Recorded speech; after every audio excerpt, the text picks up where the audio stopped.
In today's video, I'm going to teach you how to automate emails in monday.com. By the end, you'll have an automation that sends an email automatically whenever a task reaches a specific status, so you can keep your team and stakeholders informed without manual follow-up. Start by signing into your monday.com account.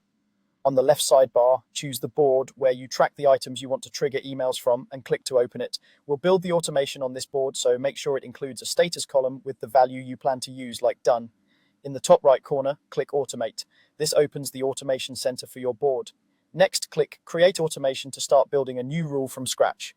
You'll see the framework for a rule. When this happens, then do this. Click When this happens to set your trigger. From the available options, select Status Changes to something. Then click Status to choose which status column you want to monitor and confirm the column labeled Status. Now click the word Something and select the specific value that should fire the email. Choose Done. This means whenever an item's status moves to done, the action will run. Next, set the action. Click, then do this, and pick Send Gmail. If this is your first time using the Gmail integration on this account, you may be prompted to connect and authorize your Gmail.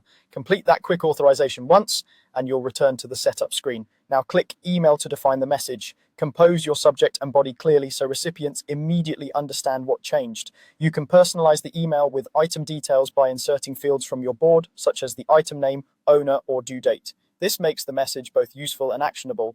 Click Someone to choose who will receive the email. You can point the automation to a specific email address, or better, select an email or people column from your board so the right person is contacted for each item. That way, the rule adapts automatically based on the item's data. Once everything looks good, click Create Automation to save it. To test, change an item's status to done and confirm the email arrives as expected. If needed, you can return to Automate at any time to adjust the trigger value, recipients, or message content. That's it. Your board now sends timely emails the moment work reaches the status you chose, reducing manual handoffs and keeping communication consistent.